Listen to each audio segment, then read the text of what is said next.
Hello guys, നട്ടുച്ച നേരത്ത് വെയിലും കൊണ്ട് പള്ളിയും പഴിച്ചു പോകുമ്പോൾ എന്റെ മുന്നിൽ ആ സംഗതി പറ്റും. അൺലിമിറ്റഡ് നെയ്ച്ചോറും ബിരിയാണി. അപ്പൊ പിന്നെ ഒന്നും നോക്കില്ല, 360 ഡിഗ്രിയിൽ വണ്ടി തിരിച്ചു കണ്ട് നേരെ അവിടെ കയറി. അപ്പൊ ദാ കിടക്കണം 11:45 കൂടി ഒതന്റിക്കായി ദമ്മിട്ട നല്ല ബിരിയാണി ചെമ്പുകളെത്തി. 11:89 കൂടി ബിരിയാണി ചെമ്പിന്റെ ദമ്മാണ്. നിങ്ങളോട് പറയാൻ കല്യാണപ്പേരിയിൽ ചെമ്പൊട്ടിച്ചുമ്പോൾ എങ്ങനത്തെ ഒരു സ്മെല്ല് എനിക്ക് കിട്ടിയിട്ടുള്ളൂ കേട്ടോ. അടിപൊളി അൺലിമിറ്റഡ് റൈസിൽ കുട്ടൻ ബിരിയാണി, ഫ്രൈ ബിരിയാണി, ലഗോൺ ബിരിയാണി ഒക്കെ ഉണ്ട് ഇവിടെ. ഇതൊക്കെ കണ്ടിക്കാൻ എനിക്ക് ക്ഷമയില്ലാത്തതുകൊണ്ട് കൈകി ടേബിളിൽ ഇരുന്നപ്പോ നല്ല വായന്റിൽ എത്തിയായിക്ക്, സലാഡ് എത്തിയായിക്ക്, അച്ചാർ എത്തിയായിക്ക്, സമ്മന്തി. ഇത്രക്കെത്തെ സ്ഥിതിക്ക് ഇഞ്ഞേക്ക് ഒരാള് നല്ല ദമ്മിട്ട കുട്ടൻ ബിരിയാണി കേട്ടോ.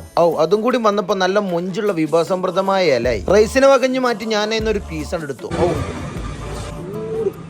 വിറകടുപ്പിൽ ദമ്മിട്ട് പാകപ്പെടുത്തിയോണ്ടെന്ന് നല്ല ജ്യൂസി ആയിട്ട് നല്ല അടിപൊളി കുട്ടന്റെ പീസ്. പിന്നെ ഒന്നും നോക്കിയില്ല, സലാഡ്, അച്ചാറ്, സമ്മന്തി, നല്ല ബീഫിന്റെ പീസും കൂട്ടിക്കാണ്ട് നല്ലൊരു ഉരുള. നിങ്ങളോട് പറയാൻ ഒരു ഉരുള കഴിച്ചത് എനിക്ക് ഓർമ്മയുള്ളൂ, പിന്നെ എത്ര ഉരുള കഴിച്ചു എന്ന് എനിക്ക് ഒരു ഓർമ്മയില്ല.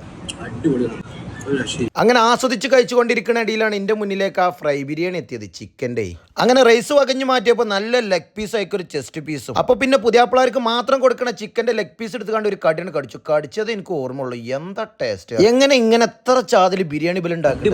അടിപൊളി സാധനം. ലൊക്കേഷൻ മറക്കണ്ട, ഞാൻ പറഞ്ഞുതരാം. കോട്ടക്ക പെരുന്തമണ്ണ റൂട്ടില് ചാപ്പനങ്ങാടിയുള്ള കാസാട്ട് വന്നോളി കഴിച്ചു. നമ്മളെ ചാപ്പനങ്ങാടിയിൽ ഇത്ര ചാതിൽ വായന്റലിയിൽ ഇങ്ങനെ ഒരു ബിരിയാണി കൊടുക്കണ കാര്യം എന്തേ ഞാൻ അറിയാൻ വൈകുന്നതാണ്. അങ്ങനെ എലിയും തുടച്ചു അടിച്ച് അവസാനം ഉരുളയും കഴിച്ച് ഞാനാണ് സംതൃപ്തനാണ്. ഫുഡ് എന്താ പറയുക? ഫുഡ് അടിപൊളി, മസ്റ്റ് ട്രൈ ആണ്. നല്ല ക്വാണ്ടിറ്റിയില്, ടേസ്റ്റില് ഇതുവരെ ഞാൻ ഫുഡ് കഴിച്ചിട്ടില്ല. നല്ല അടിപൊളി ഫുഡ്. രസവും അയറും നിറയും. ഫുഡ് ഇഷ്ടപ്പെട്ടാലേ ഇങ്ങോട്ട് ഇല മടക്കാം, മുന്നിക്കുക നമ്മളെടുത്തേക്കാം. എനിക്ക് ഭയങ്കരമായിട്ട് ഇഷ്ടപ്പെട്ടു. ഇത് ഇങ്ങോട്ട് മടക്കണം അല്ലേ? അങ്ങനെ എലിയും മടക്കി കജ്ജും കേക്ക് ബില്ല് കൊടുക്കാൻ ചെന്നപ്പോ എത്ര? കുട്ടൻ ബിരിയാണി 150, ഫ്രൈ ബിരിയാണി 120. അത്ര വരുന്നുള്ളൂ. ലഗോൺ ബിരിയാണിന്റെ 150 തന്നെയാണ്.